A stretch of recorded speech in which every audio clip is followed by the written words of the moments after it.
नमस्कार दोस्तों, मेरा नाम है संतोष कुमार और आप देख रहे हैं कंपटीशन क्रेज यूट्यूब चैनल।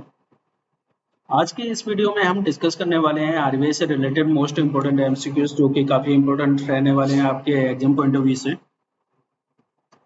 ये पार्ट सेकंड रहने वाला है, पार्ट फर्स्ट हम पहले ही अपलोड कर चुके हैं। ठीक है, तो चलिए शुरू करते हैं। फरवरी 2026 में आरबीआई ने 11.5 लाख रुपए का पेनल्टी किस एनबीएफसी पर लगाया है? तो ये लगाया है Mahindra and Mahindra financial services limited पर। चलिए थोड़ा सा डीपली समझते हैं। आरबीआई ने 11.5 लाख रुपए का पेनल्टी लगाया है Mahindra and Mahindra financial services limited पर। रीजन था रेगुलेटरी रूल्स का वायलेशन। ये पेनल्टी जो है किस एक्ट के अंडर लगाई गई है? ये पेनल्टी लगाई गई है आरबीआई एक्ट 1934 सेक्शन 58 जी और सेक्शन 58 बी के अंडर जो है। ठीक है, अब समझते हैं कि वायलेशन क्या था। वायलेशन दो थे, एक तो फेयर प्रैक्टिस कोड का वायलेशन और दूसरा था कंप्लेंट हैंडलिंग इश्यूज का वायलेशन। पहले समझते हैं कि फेयर प्रैक्टिस कोड क्या होता है। ये आरबीआई के रूल्स होते हैं जो इंश्योर करते हैं कस्टमर के साथ फेयर बिहेवियर हो, हिडन चार्जेस ना हो और ट्रांसपेरेंसी मेंटेन हो।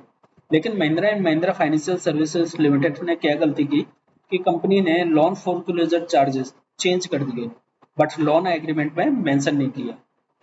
एग्जाम्पल के तौर पे आप समझिए कि आप लोन लेते हो, एग्रीमेंट में लिखा है फोरक्लोजर फीस जो है 2%, बाद में कंपनी बोलती है 4% लगेगा, जो कि रूल्स के अगेंस्ट था, जिसकी वजह से जो है आरबीआई ने पेनल्टी लगाई। सेकंड था कंप्लेंट हैंडलिंग इश्यूज।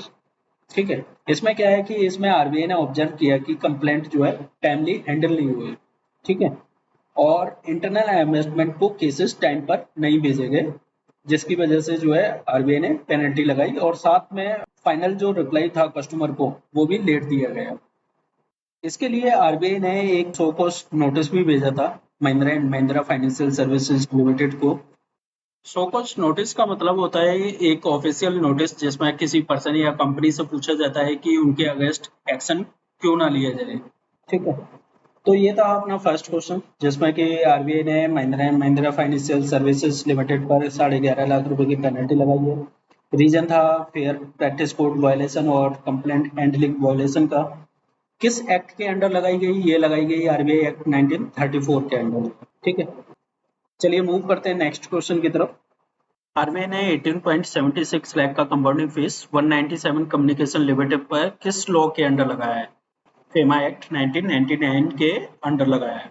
किस रीजन से लगाया है? ये लगाया है फेमा रूल्स का वायलेशन की वजह से जो है। फेमा क्या होता है? फेमा है फॉरेन एक्सचेंज मैनेजमेंट एक्ट। ये लॉ कंट्रोल करता है एफडीआई, फॉरेन मनी इनफ्लो या आउटफ्लो और इंटरनेशनल ट्रांजैक्शंस को। ठीक है, अब बात करते हैं कि कंपाउंडिंग फीस क्या होती है।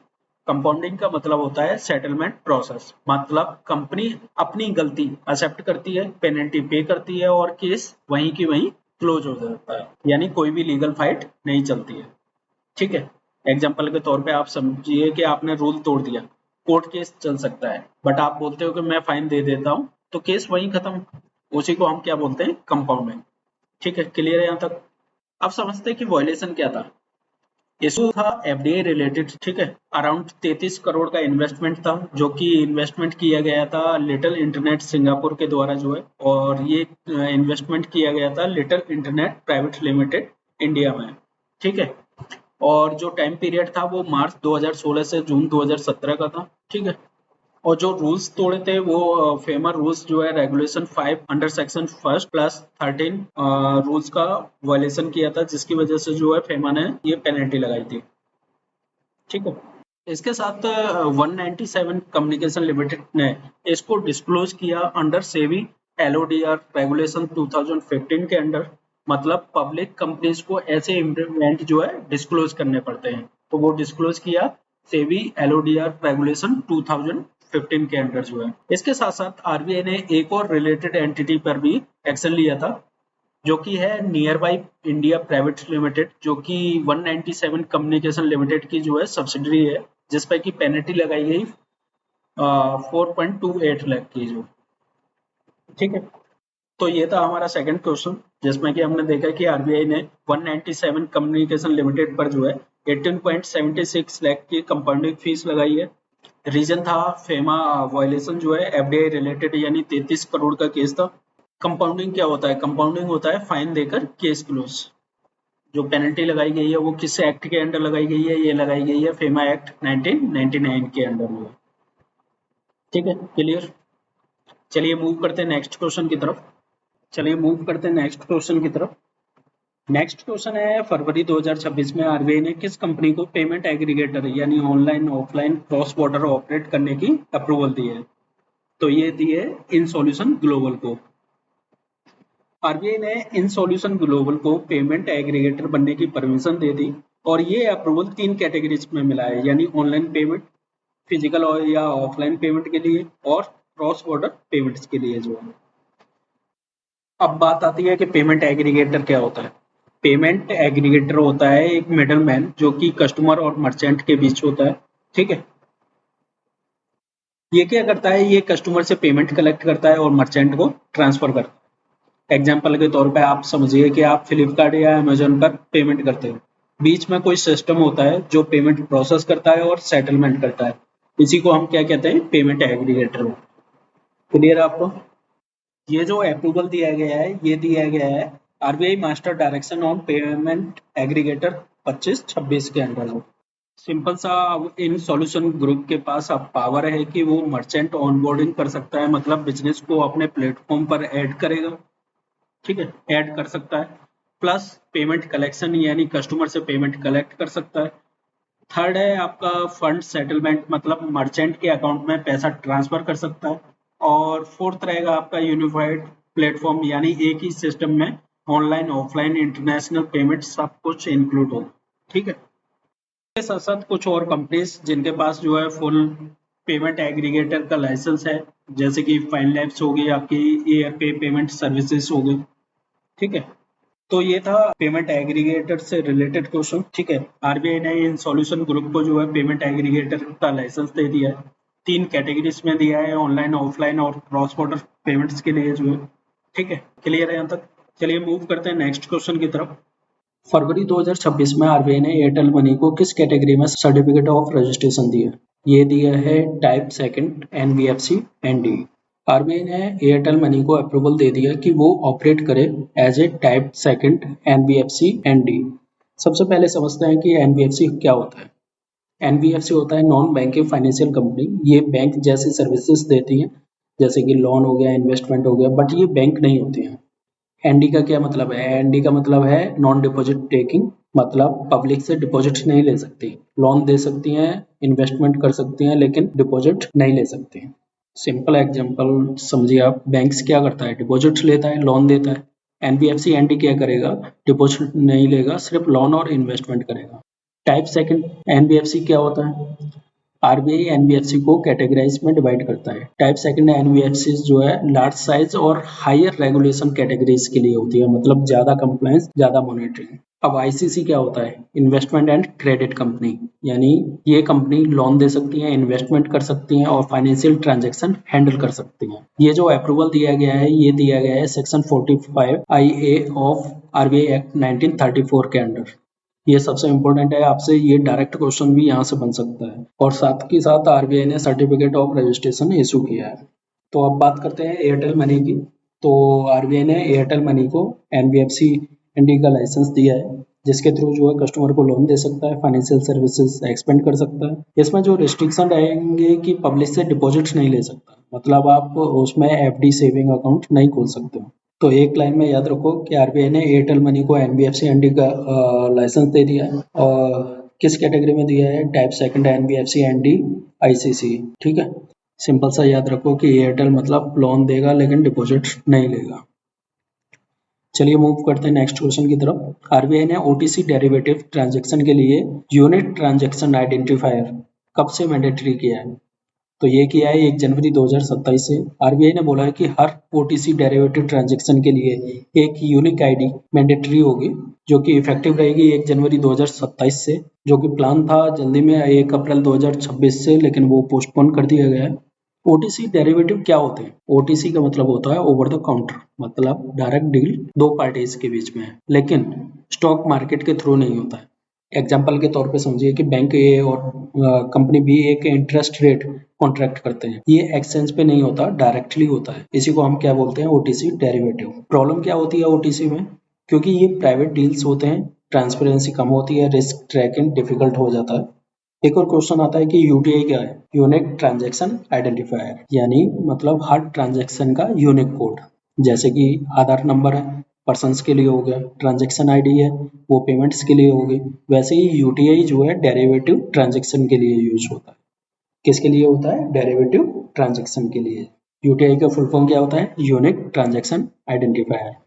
एग्जाम्पल के तौर पर समझिए कि दो कंपनीज ने डेरिवेटिव डील की। आरबीआई बोलेगा इस डील को एक यूनिक नंबर दो ताकि ट्रैकिंग आसान हो जाए। अब क्वेश्चन आता है कि आरबीआई ने ये रूल क्यों लाया? इसका मेन ऑब्जेक्टिव था कि ट्रांसपेरेंसी बढ़ाना, रिस्क मॉनिटरिंग इंप्रूव करना, ग्लोबल स्टैंडर्ड्स फॉलो करना। मतलब हर ओटीसी डेरिवेटिव ट्रांजैक्शन के लिए यूटीआई जनरेट करना कंपलसरी है। टाइमलाइन, यानी ट्रांजैक्शन होने के बाद 5 वर्किंग डेज के अंदर यूटीआई रिपोर्ट करना होगा। सेकंड है टाइमलाइंस, मतलब ट्रांजैक्शन होने के बाद 5 वर्किंग डेज के अंदर यूटीआई रिपोर्ट करना होगा। थर्ड है यूटीआई फॉर्मेट, मतलब मैक्सिमम लेंथ जो रहेगी वो 52 कैरेक्टर्स की रहेगी और इसमें इंक्लूड होगा LEI यानी लीगल एंटिटी आइडेंटिफायर्स, जो कि कंपनी का एक यूनिक ग्लोबल आईडी होता है। आपके एग्जाम्स में इनसे रिलेटेड भी क्वेश्चंस बन सकते हैं। नेक्स्ट है आपका लाइफ साइकिल इवेंट रूल्स, मतलब नॉर्मल चेंजेस। अगर कॉन्ट्रैक्ट में माइनर चेंजेस हुए तो नए यूटीआई की जरूरत नहीं होती। अगर मेजर चेंजेस हैं, मेजर चेंजेस को हम क्या बोलते हैं? नोवेशन। नोवेशन होता है यानी पार्टी चेंज हो जाना। एग्जांपल के तौर पे समझिए कि कंपनी ए की जगह कंपनी सी आ गई, तो ये नया कॉन्ट्रैक्ट बन गया, तो नया यूटीआई जनरेट होगा। क्या होगा? नया यूटीआई जनरेट होगा। ये जो ट्रांजेक्शन है ये रिपोर्ट होंगे clearing corporation of India limited के अंदर।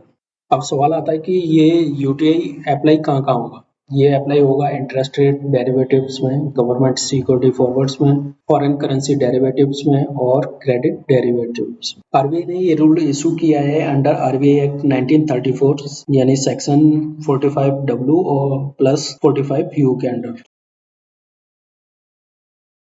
चलो एक सिंपल सा एग्जांपल्स लेते हैं, उससे आपको और ज्यादा क्लियर हो जाएगा। मान लो कि एक ट्रैफिक पुलिस वाला है। ट्रैफिक पुलिस वाले को पता नहीं है कि कौन सी कार कहाँ जा रही है, यानी ट्रैकिंग करना इम्पॉसिबल है। अगर हर कार को एक यूनिक नंबर दे दिया जाएगा तो ट्रैकिंग इजी हो जाएगी। सेम कॉन्सेप्ट है यूटीआई का भी जो है, और ये इसको यूज किया जाता है फाइनेंशियल मार्केट में। ठीक है, क्लियर बिल्कुल। अब सिंपल सा याद रखो कि आरबीआई ने यूटीआई मैंडेटरी किया है ओटीसी डेरिवेटिव के लिए, जो कि इफेक्टिव रहेंगे 1 जनवरी 2027 से। रिपोर्टिंग टाइम रहेगा 5 दिन का। ठीक है, चलिए मूव करते हैं नेक्स्ट क्वेश्चन की तरफ। नेक्स्ट क्वेश्चन है कि फरवरी 2026 में आरबीआई ने अपना सेकंड सिक्योर डेटा सेंटर कहाँ एस्टेब्लिश किया है? तो ये किया है भुवनेश्वर में। आरबीआई ने अपना second highly secure data centre launch किया है। लोकेशन है Info Valley second, Khordha, near Bhubaneswar, Orissa. Purpose क्या था? आरबीआई के क्रिटिकल फाइनेंशियल सिस्टम को रन और स्टोर करना।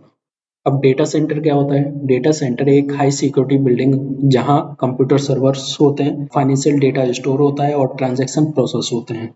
सिंपल एग्जांपल समझो, जब आप यूपीआई पेमेंट करते हो तो वो डेटा कहीं ना कहीं तो स्टोर होता है ना, तो वो जगह होती है डेटा सेंटर। अब क्वेश्चन आता है कि आरबीआई को दूसरा सेंटर क्यों चाहिए था? क्योंकि आरबीआई हैंडल करता है cash supply system, digital payment between banks और फाइनेंशियल मॉनिटरिंग। अगर एक ही डेटा सेंटर और वो भी फेल हो जाए तो पूरा फाइनेंशियल सिस्टम रुक सकता है। इसलिए बैकअप के लिए जो है सेकेंडरी डेटा सेंटर जरूरी था। इसलिए आरबीआई ने भुवनेश्वर में दूसरा डेटा सेंटर ओपन किया है। अब क्वेश्चन आता है कि भुवनेश्वर ही क्यों चूज किया? चलिए इसको भी समझते हैं। आरबीआई ने भुवनेश्वर चूज किया क्योंकि एनिमी अटैक से सेफ रह सके। ये लोकेशन इंडिया के वेस्टर्न और नॉर्थर्न बॉर्डर से दूर है, मतलब मिसाइल और ड्रोन अटैक का रिस्क कम। ठीक है, दूसरा है सेस्मिक रिस्क यानी अर्थक्वेक कम है। ये एरिया हाई अर्थक्वेक जोन में नहीं आता और नेचुरल डिजास्टर का रिस्क कम है। कंक्लूजन ये है कि लोकेशन दोनों तरीके से सेफ है, स्ट्रेटेजिकली और जियोग्राफिकली। अब बात करते हैं इसके फैसिलिटी फीचर्स की। ये जो डेटा सेंटर है, डेटा सेंटर डिजाइन किया गया है रेडोनेंसी के लिए यानी बैकअप सिस्टम के लिए, और फॉल्ट टॉलरेंस यानी सिस्टम फेलियर हैंडल करना, यानी सिस्टम कभी भी डाउन ना हो। और सेकंड है टायर 4 सर्टिफिकेशन। ये सबसे हाई लेवल सर्टिफिकेशन है डेटा सेंटर्स के लिए, मतलब 99.995% up time, almost zero down time है। अब बात आती है कि आरबीआई का मेन डेटा सेंटर कहाँ है? ये है खारगढ़। ये हैंडल करता है कोर एप्लीकेशंस, डेटाबेसेस और सॉफ्टवेयर सिस्टम्स। सिंपल सा याद रखो कि आरबीआई ने उड़ीसा में सेकंड सिक्योर डेटा सेंटर बनाया है। पर्पस था financial system backup and security, जो कि टायर 4 सर्टिफाइड है, सेफ लोकेशन है। और जो प्राइमरी सेंटर था वो था नवी मुंबई में। नवी मुंबई में कहाँ पर? खारगढ़। चलिए नेक्स्ट क्वेश्चन भी आपका पेमेंट एग्रीगेटर से रिलेटेड है। नेक्स्ट क्वेश्चन देखते हैं, आरबीआई ने ब्रिस्बे को payment aggregator cross border operate करने की फाइनल अप्रूवल किस एक्ट के अंदर दी है? तो ये दी है payment and settlement system act 2007। दिसंबर 2025 में आरबीआई ने ब्रिस्बे को फाइनल ऑथराइजेशन दिया है as a payment aggregator cross border का।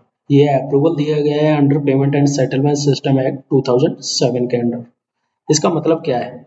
अब ब्रिस्बे जो है क्रॉस बॉर्डर इनवर्ड पेमेंट्स यानी बाहर से इंडिया में और आउटवर्ड पेमेंट्स यानी इंडिया से बाहर, यानी दोनों तरीके से हैंडल कर सकते। सिंपल शब्दों में समझो कि ये प्लेटफॉर्म इंपोर्टर्स और एक्सपोर्टर्स के पेमेंट को ईजी बनाता है। एग्जाम पॉइंट ऑफ व्यू से क्या है इंपॉर्टेंट है कि पेमेंट एग्रीगेटर क्रॉस बॉर्डर का फाइनल अप्रूवल ब्रिस्बे को दे दिया है। किसने दिया है? आरबीआई ने दिया है। किस एक्ट के अंडर दिया है? पीएसएस एक्ट 2007 के अंडर दिया है। किस टाइप के लिए दिया है? ये क्रॉस बॉर्डर इनवर्ड और आउटवर्ड पेमेंट्स के लिए दिया है। ठीक है, मूव करते हैं नेक्स्ट क्वेश्चन की तरफ। जनवरी 2026 में आरबीआई के एनबीएफसी इंफ्रा लोन गाइडलाइंस के अकॉर्डिंग 75% रेस वेट के लिए कितना रीपेमेंट थ्रेशोल्ड है? तो करेक्ट आंसर है 2%। चलिए इसको थोड़ा सा डीपली समझते हैं। आरबीआई ने एनबीएफसी के लिए इंफ्रास्ट्रक्चर लोन पर रिस्क रूल को रिलैक्स कर दिया है, यानी जो कि इफेक्टिव रहेंगे 1 अप्रैल 2026 से। पर्पस था इंफ्रास्ट्रक्चर सेक्टर में इन्वेस्टमेंट बढ़ाना। एनबीएफसी तो आप जानते ही हो कि non banking financial company, loan देती है, इन्वेस्टमेंट करती है, लेकिन बैंक नहीं होती है। इंफ्रास्ट्रक्चर लोन क्या होते हैं? वो लोन जो दिया जाता है रोड को, ब्रिजेस को, पावर प्लांट्स को, रेलवेज को, जो कि लॉन्ग टर्म डेवलपमेंट प्रोजेक्ट्स के लिए दिए जाते हैं, वो क्या कहलाते हैं? Infrastructure loan. अब क्वेश्चन आता है कि रिस्क वेट क्या होता है? रिस्क वेट होता है कितना रिस्की है लोन, उस हिसाब से कैपिटल रखना। सिंपल एग्जांपल समझो कि अगर लोन रिस्की है तो बैंक एनबीएफसी को ज्यादा कैपिटल रखना पड़ेगा रिस्क को कवर करने के लिए। अगर लोन सेफ है तो कम कैपिटल रखना पड़ेगा। अब क्वेश्चन आता है कि आरबीआई ने क्या चेंज किया है? पहले आरबीआई स्ट्रिक्ट रूल्स लाना चाह रहा था, लेकिन इंडस्ट्री फीडबैक के बाद जो है रूल्स को रिलैक्स कर दिया। अब रिस्क वेट डिपेंड करेगा कि कितना लोन रीपे हो चुका है। मतलब इन्होंने एक क्राइटेरिया बनाया है। अब रिस्क वेट डिपेंड करेगा कितना लोन रीपे हो चुका है। कंडीशन ये रहेगी कि जब सिर्फ 2% लोन रीपे हो जाए तब क्या रहेगा? 75% रिस्क वेट रहेगा, यानी एनबीएफसी को कम कैपिटल रखना पड़ेगा। अगर रिस्क वेट 50% है तो कंडीशन ये रहेगी कि जब 5% लोन रीपे हो जाए। अगर 5% लोन रीपे हो जाएगा तो मतलब रिस्क वेट कितना रहेगा? 50%। अगर 2% लोन रीपे हुए तो रिस्क वेट कितना रहेगा? 75%। इसमें एक और इम्पोर्टेंट चीज रहेगी कि अगर किसी लोन पर ओल्ड रूल अप्लाई हो रहा था, नए रूल से रिस्क वेट बढ़ने वाला, यानी 31 मार्च 2027 तक कोई भी चेंजेस करने की जरूरत नहीं है। आरबीआई ने इमीडिएट प्रेशर नहीं दिया है। चलो इसको थोड़ा सा लॉजिकली समझते हैं। एक सिंपल से एग्जांपल से समझते हैं कि मान लो कि आप किसी को 100 रुपए उधार देते हो, अगर वो 5 रुपए वापस कर देता है तो आपको कॉन्फिडेंस बढ़ता है, मतलब रिस्क कम लगता है। सेम कॉन्सेप्ट है रिस्क वेट रिड्यूस करने का। सिंपल याद रखो कि आरबीआई ने एनबीएफसी इंफ्रास्ट्रक्चर लोन पर रिस्क वेट रिलैक्स कर दिया है, यानी 75% रिस्क वेट रहेगा अगर 2% रीपेमेंट कर देता है, अगर 50% रिस्क वेट रहेगा अगर 5% रीपेमेंट हो जाता है लोन का। ठीक है, इफेक्टिव रहेगा 1 अप्रैल 2026 से, लेकिन ग्रेस पीरियड जो है वो रहेगा 31 मार्च 2027 तक। चलिए नेक्स्ट क्वेश्चन देखते हैं। नेक्स्ट क्वेश्चन है कि आरबीआई इंटीग्रेटेड इन्वेस्टमेंट स्कीम 2026 कब से इफेक्टिव होगा? ये इफेक्टिव रहेगा 1 जुलाई 2026 से। आरबीआई ने एक नया कंप्लेंट रेजोल्यूशन सिस्टम लॉन्च किया है जिसका नाम है RBIOS 2026, जो कि इफेक्टिव रहेगा 1 जुलाई 2026 से। ये रिप्लेस करेगा RBIOS 2021 को। एक क्वेश्चन आता है कि इन्वेस्टमेंट क्या होता है? इन्वेस्टमेंट होता है कंप्लेंट रिजोल्वर, यानी इंडिपेंडेंट अथॉरिटी होती है। अगर बैंक गलत चार्जेस लगाए या पेमेंट फेल हो जाए या एनबीएफसी कंप्लेंट सॉल्व ना करे तो आप आरबीआई इन्वेस्टमेंट के पास जा सकते हो। सिंपल एग्जांपल समझो, आपने बैंक में कंप्लेंट की, बैंक ने सॉल्व नहीं की, तो आप जा सकते हो आरबीआई के इन्वेस्टमेंट के पास। ये जो स्कीम है का मेन ऑब्जेक्टिव ये है कि आरबीआई का एम है कि कंप्लेंट प्रोसेस सिंप्लीफाई करना, फास्टर रेजोल्यूशन देना और कस्टमर प्रोटेक्शन स्ट्रॉन्ग बनाना। आरबीआई का एक मेन कॉन्सेप्ट ये है कि वन नेशन वन इन्वेस्टमेंट का। पहले क्या था, अलग अलग स्कीम्स थी, यानी बैंक्स के लिए अलग, एनबीएफसी के लिए अलग। अब क्या है कि सिंगल इंटीग्रेटेड स्कीम रहेगी एक ही प्लेटफॉर्म पे और सब कंप्लेंट्स वहीं पे रिजोल्व होंगे। अब क्वेश्चन आता है कि कौन कौन कवर्ड है इसमें। ये स्कीम में अप्लाई होगी बैंक्स पे, यानी कमर्शियल बैंक्स हो गए, आरआरबीज हो गए, कोऑपरेटिव बैंक्स हो गए, एनबीएफसी पे। कंडीशन रहेगी कि डिपॉजिट एक्सेप्ट करते हो या कस्टमर डीलिंग जो है, कस्टमर डीलिंग हो प्लस 100 करोड़ असेट्स हो, ठीक है। और इसके अलावा जो है पीपीआई इशूअर्स पे और क्रेडिट इंफॉर्मेशन कंपनीज पे भी। इसमें जो सबसे इम्पोर्टेंट चेंजेस हुए हैं वो हुए हैं कि नो डिस्प्यूट लिमिट है, यानी पहले लिमिट होती थी, अब कोई मैक्सिमम लिमिट नहीं होगी, आप कितने भी अमाउंट का डिस्प्यूट ले जा सकते हो। और इसके साथ साथ आरबीआई ने कंपेंसेशन बढ़ा दिया है, यानी फाइनेंशियल लॉस मैक्सिमम कंपेंसेशन जो है 20 लाख से बढ़ाकर 30 लाख कर दिया है। यहाँ से भी आपके एग्जाम्स के लिए क्वेश्चन बन सकता है कि पहले जो लिमिट थी वो थी 20 लाख की और जो कि बढ़ा के कर दिया है 30 लाख कंपेंसेशन का।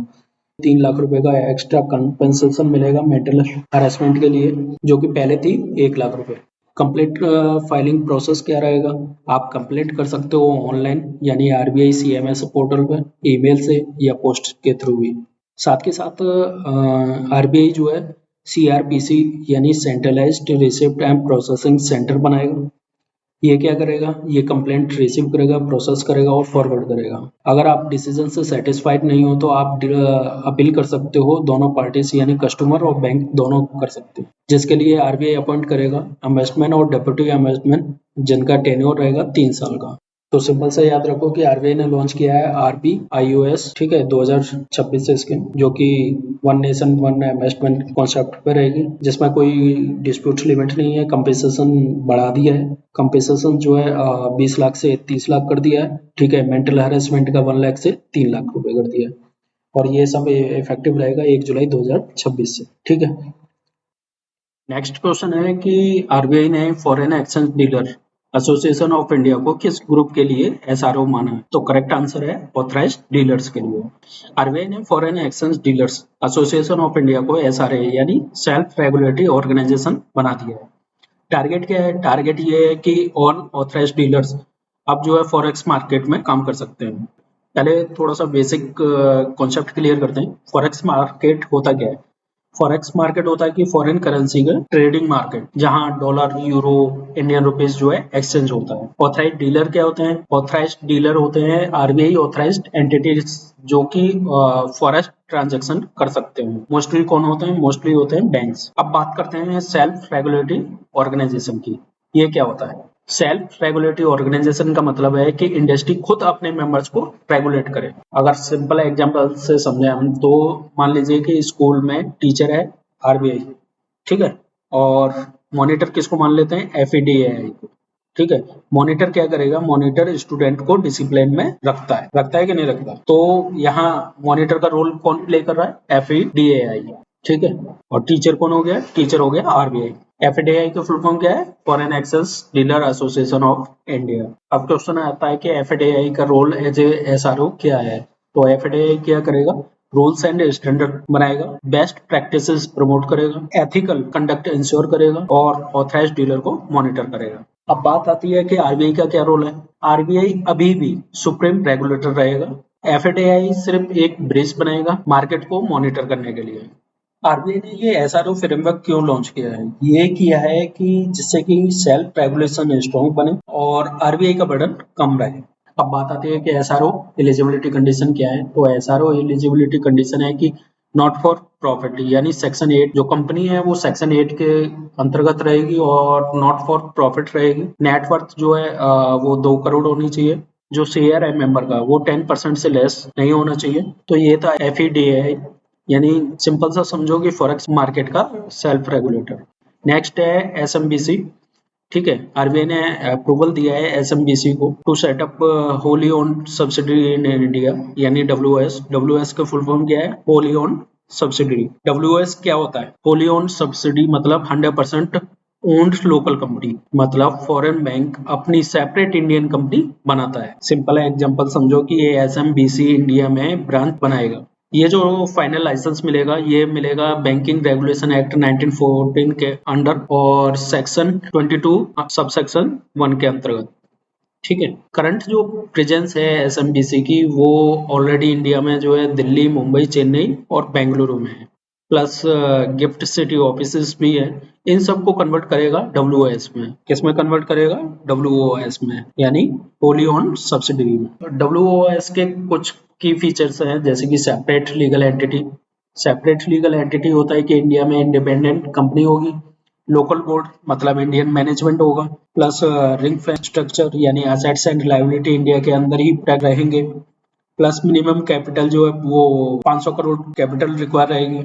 अगर हम एसएमबीसी की बात करें तो एसएमबीसी की जो इंडस्ट्री पोजीशन है वो फोर्थ है, मतलब फोर्थ फॉरेन बैंक है जो कि डब्ल्यूएस मॉडल में इंडिया में काम करेगी। पहली तीन कौन सी हैं? डीबीएस बैंक इंडिया होगी, एसबीएम बैंक इंडिया होगी और एमिरेट्स एनबीडी होगी। सिंपल सा समझो कि एसएमबीसी मतलब ब्रांच से फुल इंडियन बैंक। तो ये था आपका एफईडीआई और एसएमबीसी से रिलेटेड क्वेश्चन। मतलब एक तरफ आरबीआई मार्केट को सेल्फ रेगुलेशन दे रहा है यानी एफडीआई के थ्रू जो है, और दूसरी तरफ ग्लोबल बैंक्स को इंडिया में एक्सपेंड करने का मौका दे रहा है जैसे कि एसएमबीसी हो गई। दोनों मिलकर क्या करेंगे? दोनों मिलकर फाइनेंशियल इकोसिस्टम को स्ट्रॉन्ग बनाएंगे। चलिए मूव करते हैं नेक्स्ट क्वेश्चन की तरफ। नेक्स्ट क्वेश्चन है कि निर्यात प्रोत्साहन स्कीम के अंडर एमएसएमई एक्सपोर्टर्स के लिए इंटरेस्ट सबवेंशन रेट क्या है? तो करेक्ट आंसर है 2.75%। चलो इसको समझते हैं। आरबीआई ने गाइडलाइंस इशू की है एमएसएमई एक्सपोर्टर्स को सस्ता लोन देने के लिए। अब सस्ता लोन कैसे देंगे? इसमें क्या होगा कि गवर्नमेंट जो है इंटरेस्ट का कुछ पार्ट सब्सिडी के रूप में देगी। इसको बोलते हैं इंटरेस्ट सबवेंशन। इंटरेस्ट सबवेंशन क्या होता है? बैंक इंटरेस्ट चार्ज करता है, मान लो 10% चार्ज कर रहा है, गवर्नमेंट क्या करती है? इंटरेस्ट का कुछ पार्ट पे कर देती है। एग्जाम्पल के तौर पे मान लीजिए लोन इंटरेस्ट है 10%, तो गवर्नमेंट सबवेंशन देती है 2.75%, मतलब एक्सपोर्टर इफेक्टिवली पे करेगा 7.25% ओनली। कितना पे करेगा? 7.25%। अब इस स्कीम का ऑब्जेक्टिव क्या है? मेन गोल है कि एमएसएमई एक्सपोर्टर्स का कॉस्ट कम करना, एक्सपोर्ट बढ़ाना और इंडिया की ग्लोबल ट्रेड पावर इंक्रीज करना। अब बात आती है कि कौन लोन देगा। आरबीआई ने बोला है कि शेड्यूल कमर्शियल बैंक्स यानी शेड्यूल कमर्शियल बैंक आरआरबी को छोड़ के, ठीक है, कोऑपरेटिव बैंक्स और all India financial institutions loan देंगे। अब बात आती है कि कौन बेनिफिट लेगा। ये सिर्फ एमएसएमई एक्सपोर्टर्स के लिए होगा। कंडीशन ये होगी कि उनके पास वैलिड आईसी कोड हो, मतलब इंपोर्टर एक्सपोर्टर कोड हो, और वैलिड यूआरएम नंबर हो यानी उद्यम रजिस्ट्रेशन नंबर हो। अब कुछ इंपॉर्टेंट पॉइंट्स हैं जैसे कि रेट रहेगा 2.75% पर एनम और एप्लीकेबल होगा प्री शिपमेंट क्रेडिट पे और पोस्ट शिपमेंट क्रेडिट पर, जिसमें कि मैक्सिमम लिमिट रहेगी 50 लाख रुपए पर एक्सपोर्टर। अब बात आती है कि प्री शिपमेंट क्रेडिट और पोस्ट शिपमेंट क्रेडिट क्या होता है। प्री शिपमेंट क्रेडिट का मतलब है कि एक्सपोर्ट से पहले यानी रॉ मटेरियल खरीदने के लिए, प्रोडक्शन के लिए, और पोस्ट शिपमेंट क्रेडिट का मतलब है कि एक्सपोर्ट के बाद यानी बायर से पेमेंट आने तक। अब बात करते हैं निर्यात प्रोत्साहन के सेकंड कंपोनेंट की, जिसमें कि सिर्फ इंटरेस्ट नहीं कोलेटरल सपोर्ट भी है। मतलब कोलेटरल प्रॉब्लम क्या होती है? बैंक्स लोन के लिए सिक्योरिटी चाहिए होती है, ठीक है, मतलब सिक्योरिटी मतलब प्रॉपर्टी या असेट चाहिए होती है, लेकिन एमएसएमई के पास नहीं होती है। अब इसका सॉल्यूशन क्या है? सॉल्यूशन ये है कि एक कोलेटरल सपोर्ट करना पड़ेगा यानी पार्टनरशिप करनी पड़ेगी credit guarantee fund trust for micro and small enterprises के साथ, जिसमें कि गारंटी कवरेज रहेगा एमएससी के लिए यानी माइक्रो एंड स्मॉल के लिए 85% की गारंटी और मीडियम के लिए 65% की गारंटी, जिसमें कि मैक्सिमम लिमिट रहेगी 10 करोड़ पर एक्सपोर्टर। एग्जांपल के तौर पे समझिए आपने 1 करोड़ का एमएसएमई लोन लिया, बैंक को रिस्क है, ठीक है, अब सीजीटी एमएसई क्या करेगा? 85% रिस्क कवर करेगा, जिससे कि बैंक इजिली लोन देगा। नेक्स्ट है एक्सपोर्ट प्रमोशन मिशन। ये स्कीम का पार्ट है यानी एक्सपोर्ट प्रमोशन मिशन, जिसमें कि टोटल बजट है 25,060 करोड़ रुपए का। ड्यूरेशन रहेगा फाइनेंशियल ईयर 26 से फाइनेंशियल ईयर 31 तक का, जिसमें दो कंपोनेंट्स होंगे। निर्यात प्रोत्साहन जो कि फाइनेंशियल सपोर्ट रहेगा यानी cheap loans and credit access, और दूसरा है निर्यात दिशा जिसमें कि नॉन फाइनेंशियल सपोर्ट रहेगा जैसे कि मार्केट एक्सेस, ब्रांडिंग, लॉजिस्टिक्स और ट्रेड इंटेलिजेंस रहेगा। सबसे इम्पोर्टेंट ये है आरबीआई ने अभी सिर्फ इंटरेस्ट सबवेंशन कंपोनेंट्स को गाइडलाइंस दिए हैं, अब एक लाइन में आप याद रखो कि आरबीआई ने एमएसएमई एक्सपोर्टर्स के लिए 2.75% की इंटरेस्ट सब्सिडी दी है, जिसमें कि मैक्सिमम 50 लाख तक का बेनिफिट रहेगा, plus pre plus post segment credit covered रहेगा, और सीजीटी एमएससी के थ्रू जो है कोलेटरल सपोर्ट भी अवेलेबल। तो दोस्तों ये था पार्ट सेकंड आरबीआई से रिलेटेड मोस्ट इम्पोर्टेंट एमसीक्यूज का, जो कि काफी इंपॉर्टेंट है आपके एग्जाम पॉइंट ऑफ व्यू से। आपको ये वीडियो कैसा लगा आप कमेंट सेक्शन में कमेंट करके जरूर बताएं। चलिए मिलते हैं नेक्स्ट वीडियो में, तब तक के लिए थैंक यू।